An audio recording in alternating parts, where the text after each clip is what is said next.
Miqtë e mi, përshëndetje. Shqetësimi na mbyt dhe na shkatron, sa herë që mendojmë se si të kapim dallgët e jetës. Por të shikosh ritmin e ujit, e të qëndrosh mbi dallgë në vend që ta lejosh atë të të përplas mbi breg, është gjithë sekreti i ecjes përpara. Kjo ishte edhe metafora e jetës e gruas së historisë son. Ajo dëshironte të ishte e lirë. Dëshironte të lundronte mbi dallgët e jetës, e të mos përfundonte poshtë tyre bashkë me familjen e saj që nuk po funksiononte. Ajo ja doli me sukses. Por në fakt nuk ishte e lirë, deri në momentin kur zemra, mendja dhe jeta e saj u bën të lirë nga prangat.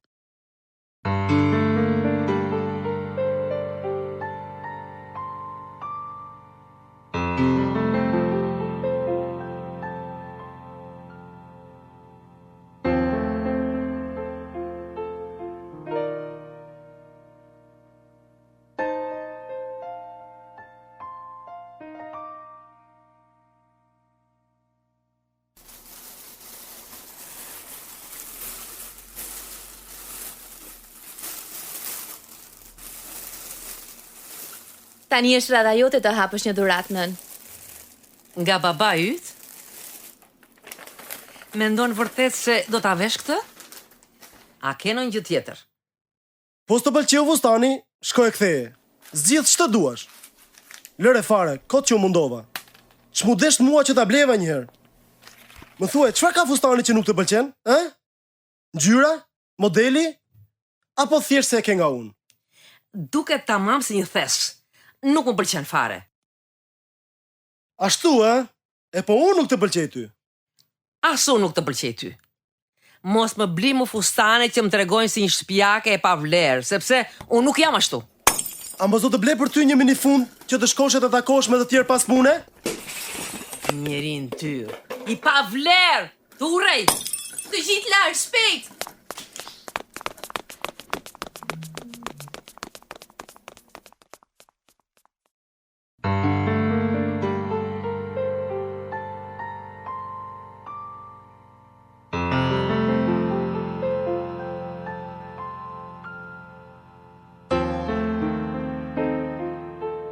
Të lirë nga prangat përcjell histori të vërteta jete njerëzore, të dramatizuara dhe prodhuara në Chicago nga Pacific Garden Mission dhe të sjellën në Shqip nga Radio 7.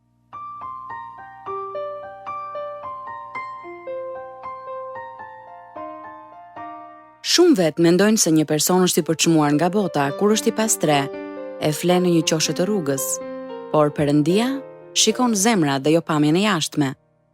A je di kur një burr ose një grua ka arritur fundin e tij dhe është gati për të vërtetën që mund t'i bëjë të lirë.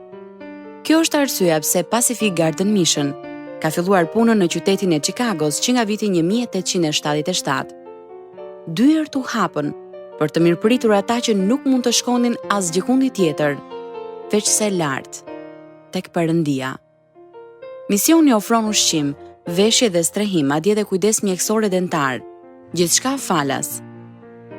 Ai siguron një vend për të humburit që mund gjejnë një rrugë të re në jetën e tyre. Miqtë e mi, do t'ju habiste fakti se shumë të përçmuar nga bota janë larguar nga misioni me këtë jetë të re, duke çuar lajmin e mirë tek të tjerët. Na ndiqni sot në këtë program të ri të ciklit Të lirë nga prangat, program që të bën të përballesh me veten e të mendosh.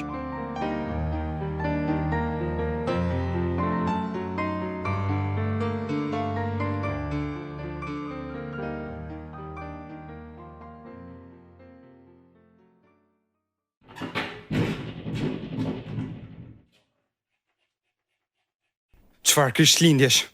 Nëna gjithmonë janë ngre nervat aty. Ku shkuan? Poshtë në bodrum. E shkreta në. Ta tregoj unë ty! Na! Ka për ta vrarë! Po shkoj të marr një shkop. Më prisni këtu. Kur do të mbarojë gjithë kjo? Ata nuk do të ndryshojnë kurrë. Nën, dil nga shtëpia. Lëshoj atë, mjaft tek e rraur babi, lëshoje. Ik me vrap nën, dil jashtë këtu. Ai do të na vrasë të gjithëve nëse nuk largohesh.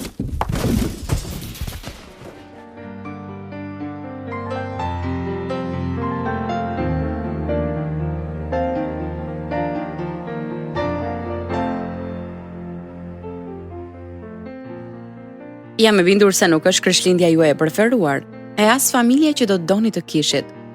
Por kjo lloj grindje ishte e zakonshme për këtë familje. Gruaja në historinë tonë ishte 16 vjeçë atë krishtlindje, por nuk ishte afruar as pak të kuptuarit pse ai ishin aq fatkeq. Kjo është historia e vërtetë e Christina Di Stefano Davis, tani në Të lirë nga prangat.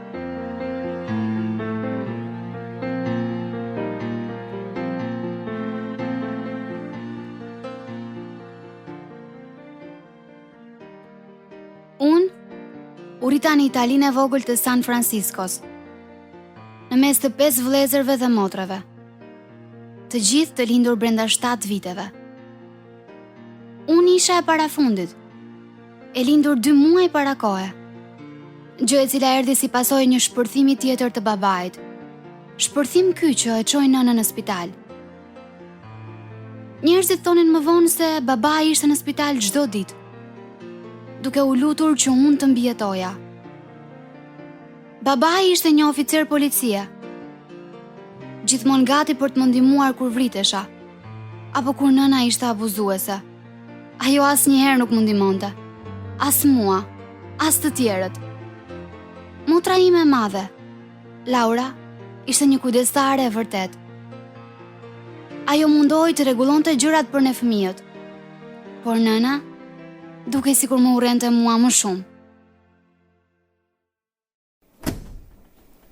Ti kriminele e vogël, largohesh nga shkolla për të fshehur atë që ke bërë, e po unë i gjeta provat e tua. Nën, mjaft. Shko në banjo, do ta rregulloj unë ty. Babi, dua babin tim. Babi nuk të ndihmon dot. Ai nuk duhet kishte humbur kohë për të ndihmuar ty. O sa e urrej. Mjaft në lëre tik. Ma jep lugën? Jo. Ju urrej edhe ju fëmijë. Me ty do të merrem më vonë. Eja, Kris, po marr disa fasho. Nuk duhet të largohem, përpara se jo të më vras. Mirë, po t'i jap të gjithë paratë që kam. Shko, bëj gati çantën. E kam gati. Sa shumë dhimbje që kam. Duhet të ikësh përpara se ajo të kthehet, Kris. Po të përgatis diçka për të ngrënë që ta marrësh me vete.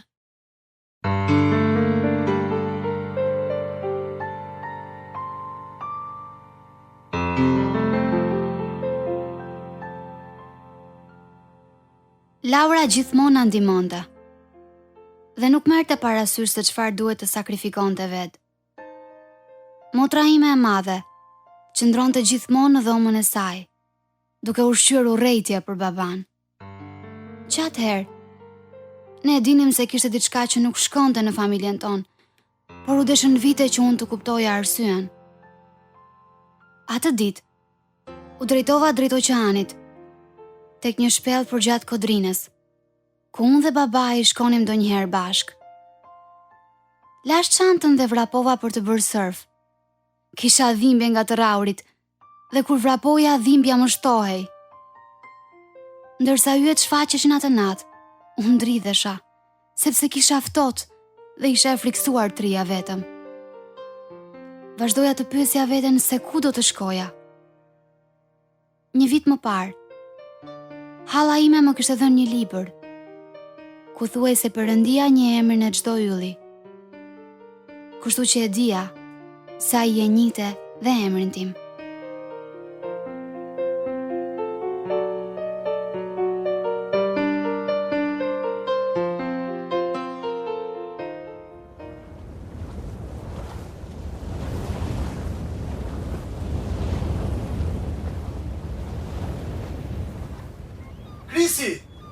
Krisi!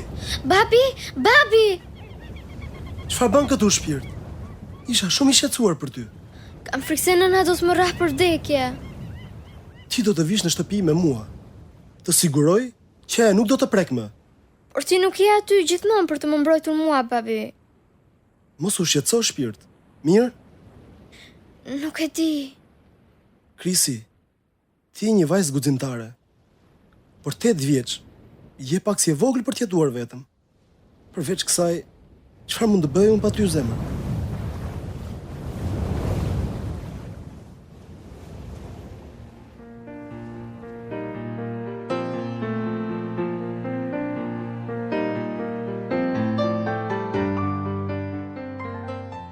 U largova nga shtëpia dhe një 10 herë të tjera gjatë viteve që vijuan.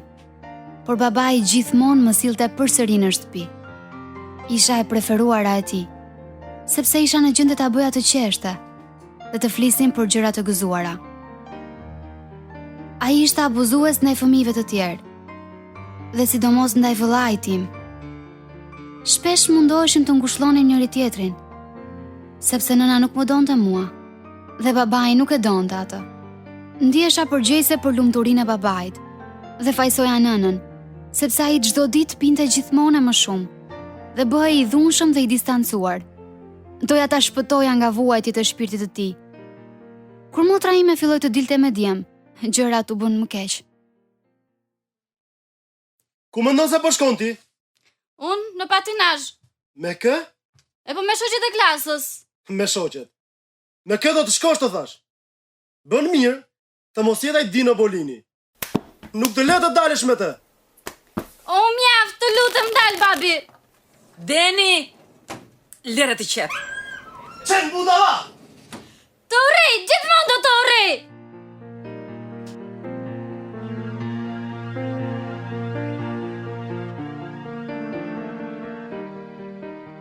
Babai vazhdoi me abuzimin e tij.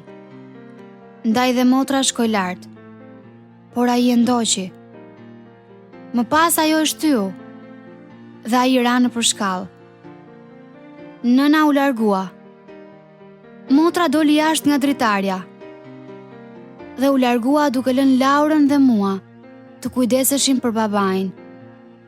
Zemra më thyej, sepse nuk dija se si ta ndihmoja.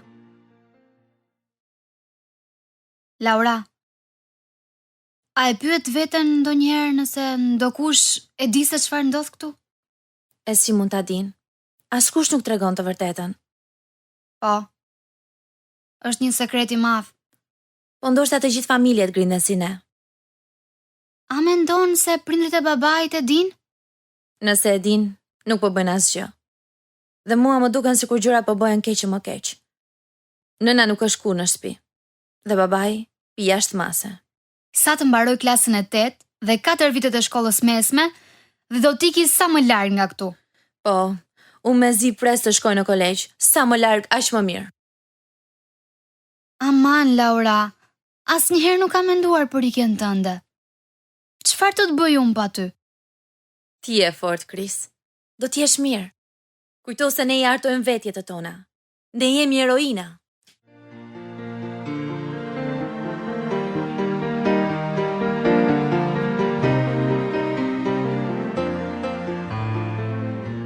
Laura na kishte lexuar gjithë një histori heronjsh dhe na kishte thënë se kush ishim. Por ajo ishte heroina jon. Kur isha në klasë të 8, 2 motrat e mia më të mëdha shkuan në kolegj. Duke më lënë mua, vëllain e madh dhe motrën më të vogël në shtëpi. Në fillim u ndjeva e pashpres. Vëllai im dhe unë ishim gjithmonë miq të mirë, edhe pse babai nuk e inkurajonte atë asnjëherë dhe vetëm gjëra të këqija i thoshte.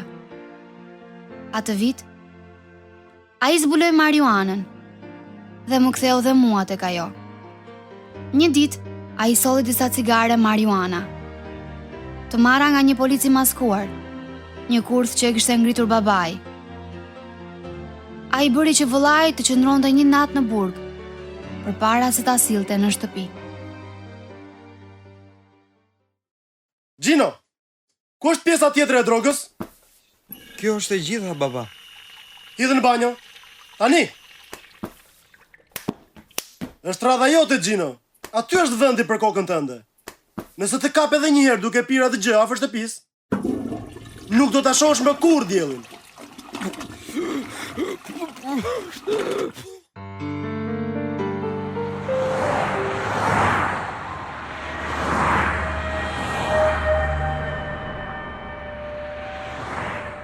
Mendova se do të vriste, Gjino, duke ta mbajtur kokën brenda në ujë në atë mënyrë. Ai as nuk e merr mundimin të më flas. Ai vetëm për tet. Nëse bëj gjëra të mira apo të këqija, un jam veç një pler për të. E pse duhet përpiqem? Asgjë nuk ka më vlerë. Mos u dorëzo, Gjino. Ne asnjëherë nuk do t'ja dalim nëse dorëzohemi. Duhet të vazhdojmë përpara. Është tepër vonë tani. Gjatë gjithë jetës sime babai nuk më ka thënë gjë tjetër veç se nuk jam për gjë. Edhe nëna ashtu ka thënë. Na shikone, ne të dy jemi kot. Kjo ishte Gino, e gjete. Ata thonë nuk jemi për gjë, por kjo nuk tregon se është e vërtet. Shikoj ata. Të dy janë lëmsh. Kjo është e sigurt. Ne të dy jemi të mirë. Edhe sikur ata të mos e shohin. Thjesht duhet ta zbulojmë vetë.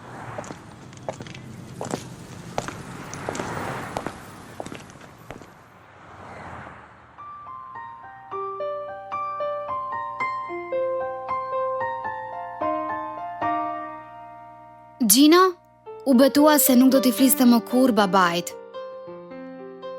Pasi motrat u larguan nga shtëpia, unë u bëra shumë e pavarur dhe merrja pjesë në çdo lojë që të mundja. Por surfi ishte dashuria ime e parë.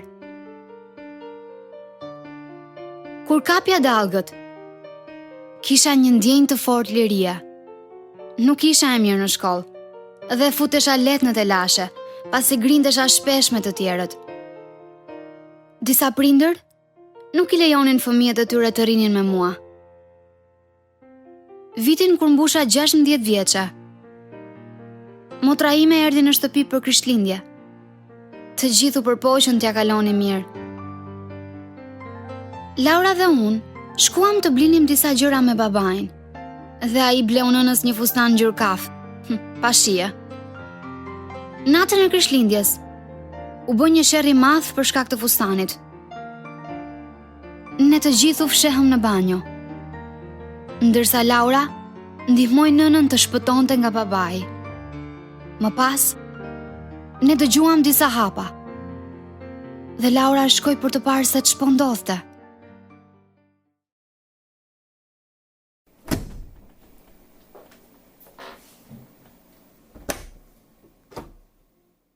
Është babai! Shkoj tek banjo e tij dhe mori një armë.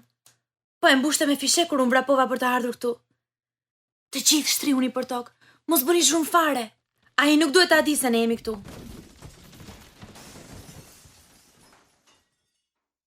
Shh! Duhet të rini urtë, për ndryshe ai do të vi lart. Gjithçka do të shkojë mirë. Duhet të thras policin. Mbajni këtë derë të mbyllur me çelas dhe mos e hapni nëse nuk jam unë.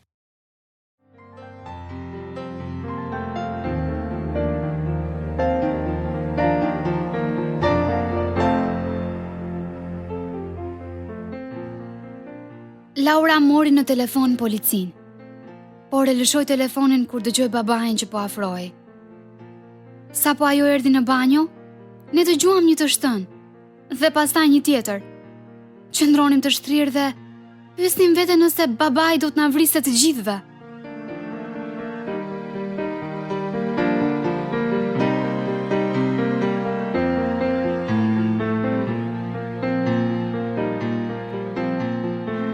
Ne do të dëgjojmë më shumë rreth kësaj nate të tmerrshme pas pak minutash.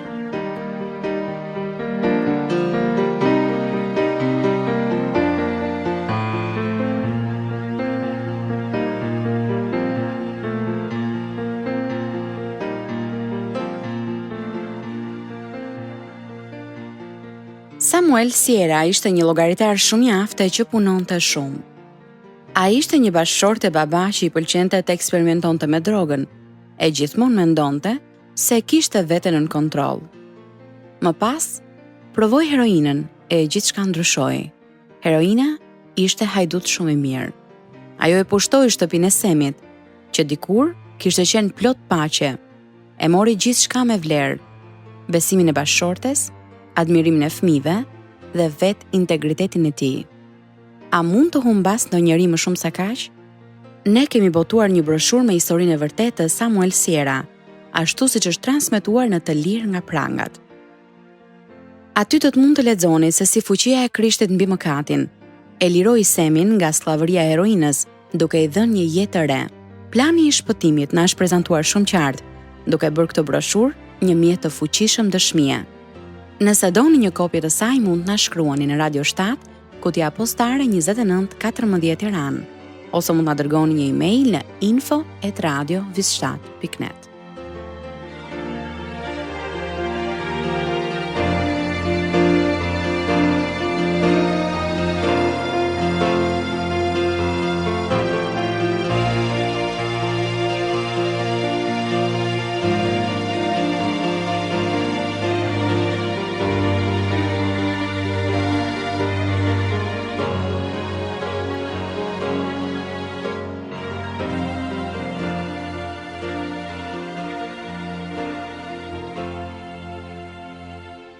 Kur policia erdhi, ata na gjitën të fshehur në banjo.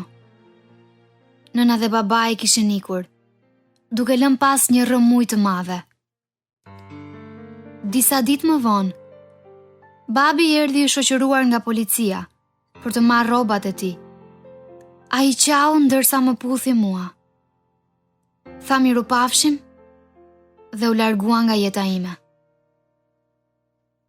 Pas një jave, nëna erdhi në shtëpi e nxirr dhe me një të çartë të madhe në syrin e saj.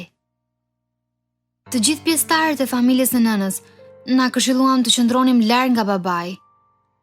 Por nuk shkoi shumë dhe ai më dërgoi një letër, duke më kërkuar të jetoja me të. Isha në ankth. Kisha frikë nga ai dhe akoma më shumë kisha frikë se ai do të fundosej pa mua. Vrapova drejt oqeanit dhe aty u takova me një prej miqve të mi. Ai kishte kancer dhe bënte surf deri në perëndim të diellit. Më pas, ulëm në rër dhe filluam të flisnim.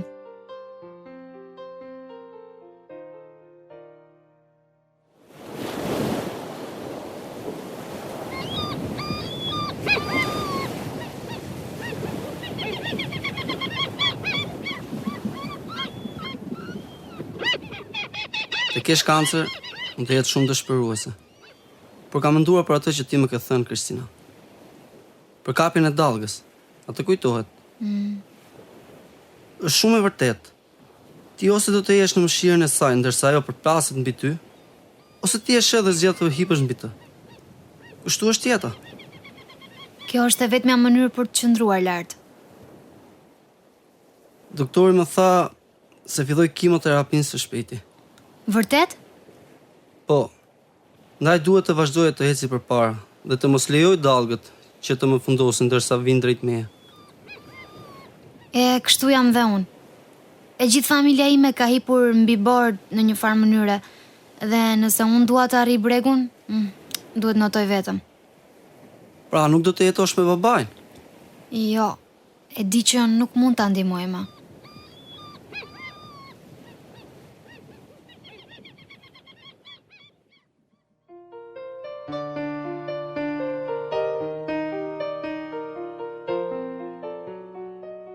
Dy vitet e fundit të shkollës mesme, nuk e pa shpesh baban. Edhe pse e merja në telefon her pas here. Më shumë se kur isha e pavarur, pa orare, pa rregulla. Kisha vendosur kufirin tim dhe i mbaja djem të larg. Droga ndihmonte të leconte shqetësimin. Po kur ajo zbehej, shqetësimi ishte akoma aty. Ike nga mësimi sa herë që doja. 3 muaj përpara se të diplomohesha, më dëbuan dhe më dërguan të takohesha me një këshillues. Ulu, Kristina. A donit më takonit? Po. Unë e di se ti dhe Enzo jeni miq. Po. Ajo që dua të them është se kanceri i tij u përhap shumë shpejt të muajt e fundit. Dhe pati komplikacione dhe vdiq sot në mëngjes. Oh, jo, të lutem. Ai nuk mund të vdes. Të lutem më thuaj që kjo nuk është e vërtet. Më vjen keq, Kristina, më vjen shumë keq. Më duhet të iki. Dgjoj, a dëshiron të flasësh me mua? A ke njëri që të ndihmon? Të më ndihmoj, po për çfarë? Me jetën, me shkollën, me atë çfarë do të bësh ti vitin tjetër. Unë mund kujdesem mirë për veten. Jam mësuar ta bëj këtë. Dua të takoj të hënën në mëngjes dhe do të hartojmë një plan që ti të marrësh diplomën.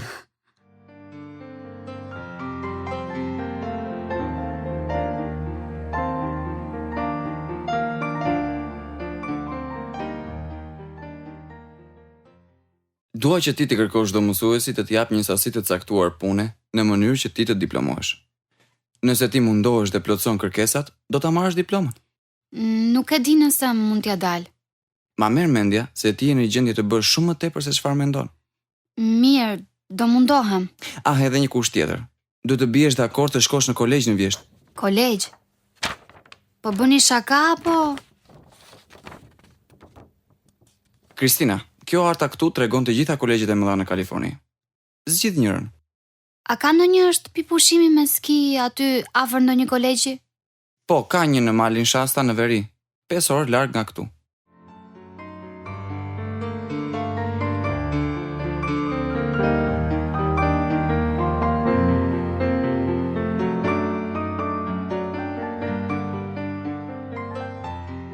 I shpenzova 3 muajt në vazhdim duke plotësuar kërkesat dhe u diplomova, duke e marrë diplomën në minutën e fundit.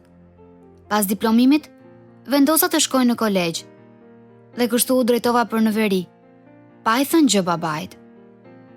Për çudinë time më pëlqeu kolegji. Gjitha një punë menjëherë me patrullën e skiatorëve dhe zura miq të rinj. 6 muaj më vonë, mësova se mikja ime më e ngushtë kishte kryer vetvrasje dhe u ktheva në San Francisco. Personi i parë që takova ishte Gino, vllai im. Pas drekës, shkuam në breg të oqeanit.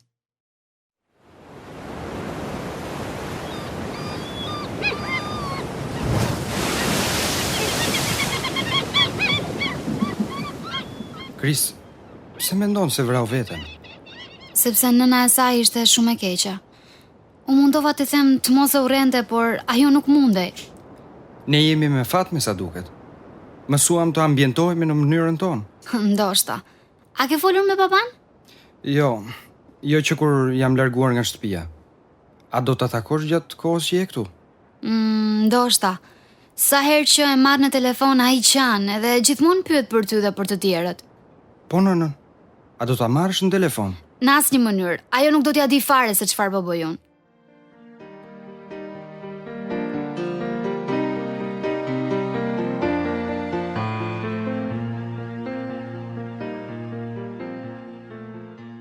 Kur motra ime Laura erdhi nga San Diego, ne shkuam për vizitë tek gjyshërit së bashku. Më pas, ajo dhe unë patëm një drekë jo të këndshme me babain. Ishte hera e parë në 3 vjet që ishim së bashku. Ai ishte shëndoshur dhe nuk dukej mirë. Imazhi që po mundoi të paraqiste, më filloi të zbehej.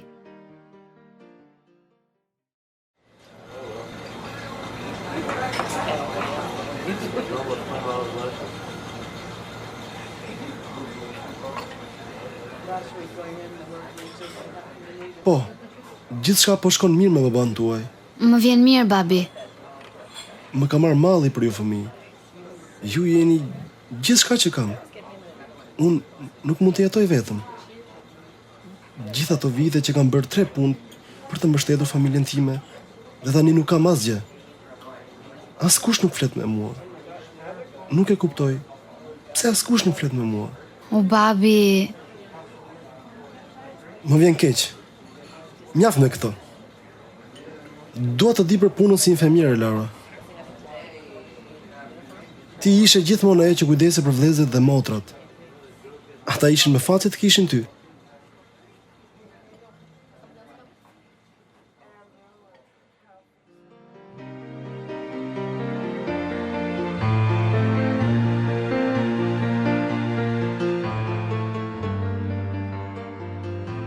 Zemra ime të soptohej për babain, por mu desh të mësoja se mund t'ja dilja pa njeri, edhe pa të.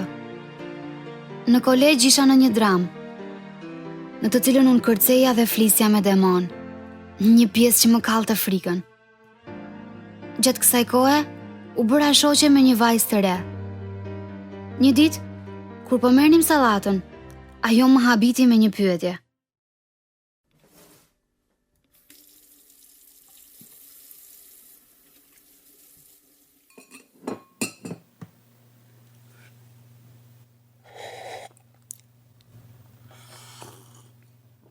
A e di se në cilën anë je? Për çfarë po flet? E thjesht, a je në anën e Zotit apo të djallit? Se kisha menduar kur më parë. Them se në anën e Zotit. Djalli dëshiron që ti të jesh gjithmonë duke supëzuar. Pa e ditur asnjëherë se ku je në të vërtetë. Nëse ti do të ishe në anën e Perëndis, ti do ta dije. Ashtu siç ti e di se unë po flas tani me ty. Ti do ta dije se ai po ecën me ty dhe po kujdeset kudo që ti shkon. Nëse do që ti jesh në anën e Zotit, duhet ta ndjekësh.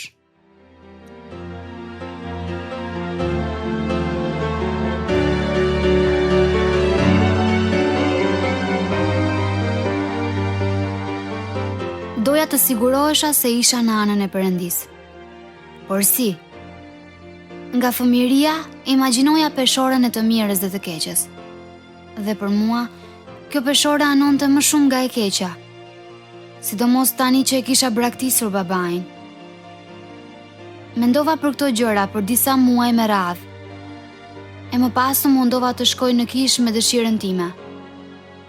Por e pash që nuk më tërhoqi. Shoqja ime dhe unë rrinim me orë të tëra duke folur për Perëndin.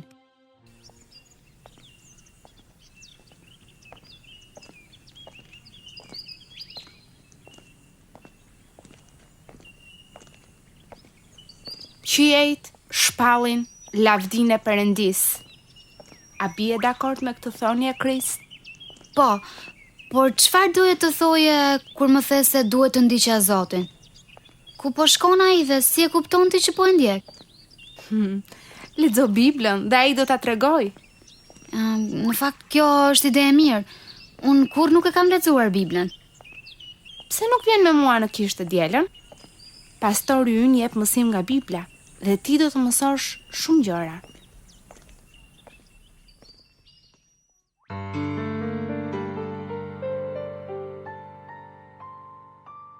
Sa ndryshe ishte kisha e saj e vogël nga ajo që kisha zgjedhur unë. E vogël, por miqësore. Të gjithë mbanin një Bibël, diçka që unë nuk e kisha parë ndonjëherë.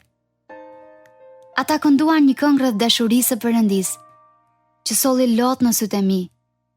I mbajta thellë në zemrën time fjalët e pastorit, madje mora dhe shënime. A i keni pyetur veten ndonjëherë nëse Perëndia ju njeh? A i keni pyetur veten nëse ai është i interesuar se çfarë të ndodh ty?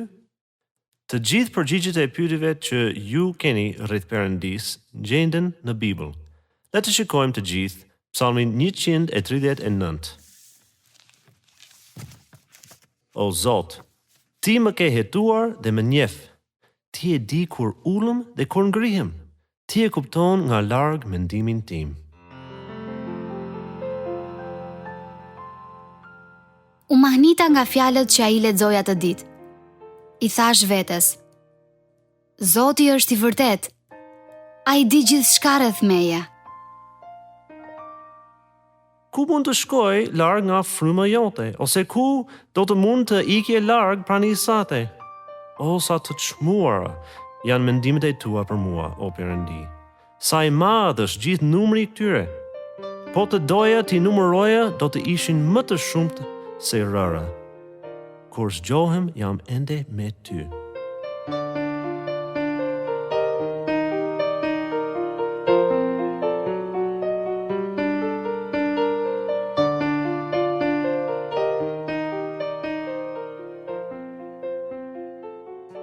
Pas takimit, pastori më dha një Bibël, të cilën e lexova me shumë dëshirë. Të dielën që vijoi, ai foli se të gjithë duhet të lindin nga fryma, dhe unë e dëshiroja vërtet këtë. Doja mundësinë të filloja përsëri. Dëshiroja ta lija pas dëshpërimin.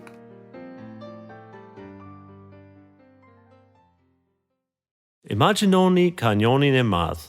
Perëndia është në njërin anë dhe ne jemi në anën tjetër, të ndarë nga mëkati ynë. Njerëzit mundohen të ndërtojnë në shumë mënyrë një urë për tek Perëndia, duke bërë sakrifica dhe duke qenë të mirë, por është vetëm një urë që mund të përshkojë këtë ndarje. Dhe kjo urë është Jezus Krishti. Letra e parë e Gjonit kapitulli i 4, vargu 9, na thot: në këtë është shfaqur dashuria e Perëndis ndaj nesh, se Perëndia dërgoi birin e tij të vetëm lindurin në botë që ne të rrojmë nëpërmjet tij. Bibla thot se çmimi për mëkatin është vdekje, kështu që Jezu Krishti pagoi çmimin për ne. Kjo është arsye pse ai mund të thotë: unë jam rruga, e vërteta dhe jeta. As kush nuk shkon tek Ati vetëse nëpërmjet meje. Ai qëndron si ur duke dëshiruar t'ju pastroj, që ju të mund të kaloni.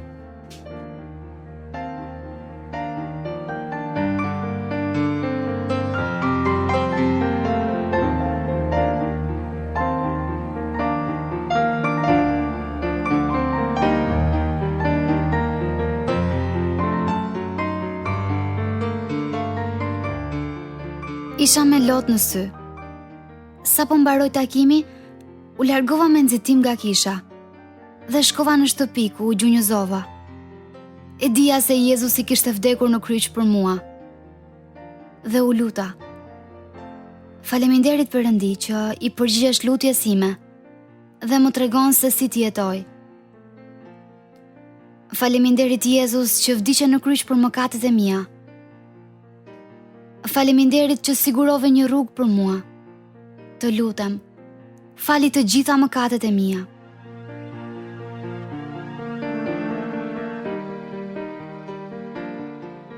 U rilinda atë natë, më 15 shkurt 1979, ndërsa Perëndia më mbushi me prezencën dhe qëllimin e tij. Miqtë e mi në kish ishin plot gëzim, por shumica e familjes sime ishte e turpruar. Nuk isha më nevojë për drogë, sepse trishtimi ishte larguar. Kur semestri mbaroi, unë me një mike udhëtuam nëpër Europë për 6 muaj dhe në vjesht shkova në një kolegj biblik afër shtëpisë. Më pas, baba i pati një atak në zemër. Vetëm motra ime, Laura, unë dhe prindrit e babait shkuan për ta takuar. Çdo ditë unë shkoja në spital.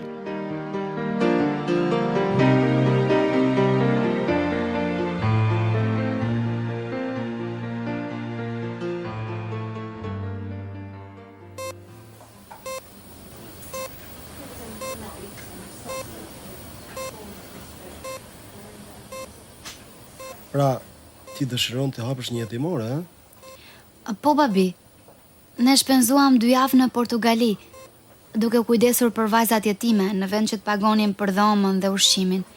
Edhe vërtet më pëlqeu puna me ta. Mirë, si është nëna jote, Kristi? Nuk e di, babi. Ma merr mendja si gjithmonë. Unë e doja nënën tënde, voglushe. I dhash gjithçka që dëshironte.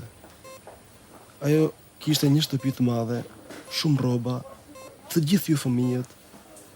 Ajo se ç'kishte, sepse asnjëherë nuk ishte e lumtur me ato që jepja unë. Unë asnjëherë nuk do ta kuptoj se si më hodhi si një qen në mes të rrugës. E më pas ju ktheu ju të gjithë fëmijëve kundra meje. Ti je vetmja që e di të vërtetën rreth kësaj. Ti je vetmja që do t'ja dish për baban tënd. Ti je vetmja që e di se unë jam i mirë. Ti asnjëherë nuk do ta lëndosh baban tënd. Apo jo, voglushe? Jo, baba, nuk do ta bëja kurrë. Unë e di se ti je i mirë, pavarësisht se çfarë thon të tjerët. Unë e di që ti je i mirë.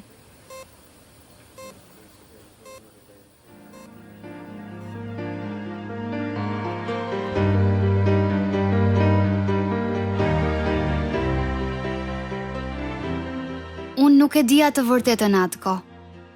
Nuk i dija sekretet e errta që qëndronin mbi familjen tonë.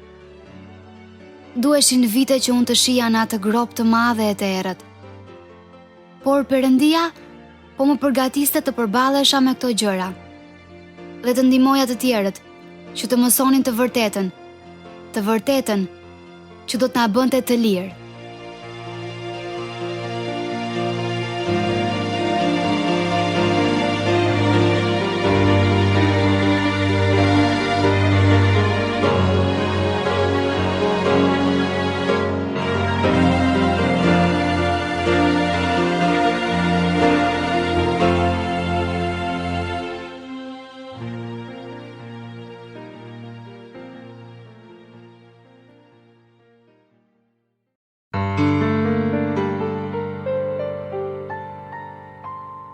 Në programin ton të javës së ardhshme do të dëgjojmë përfundimin e historisë së Kristinës.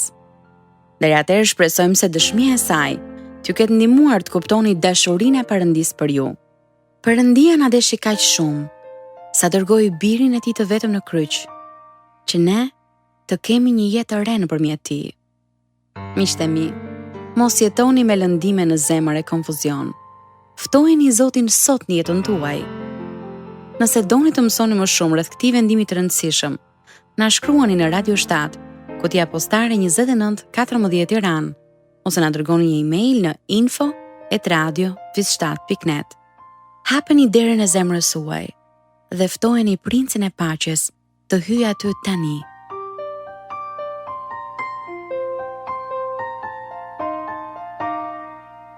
Nëse këto dëshmi dramatike ju kanë ndihmuar të ecni me Perëndin, flisni edhe me njerëz të tjerë që të dëgjojnë edhe ata, dhe na shkruani e na tregoni se si ju ka ndihmuar ky program të ecni me Perëndin.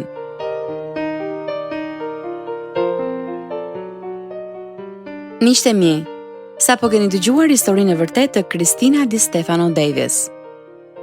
Ky program u prodhua nga Pacific Garden Mission dhe u soll në Shqip nga Radio 7 me një qëllim të vetëm, për të treguar përmes historive të vërteta se nëse jeta juaj është bosh, mund të mbushet me Perëndin derisa të derdhet. Miqtë mi, mos harroni të na shkruani.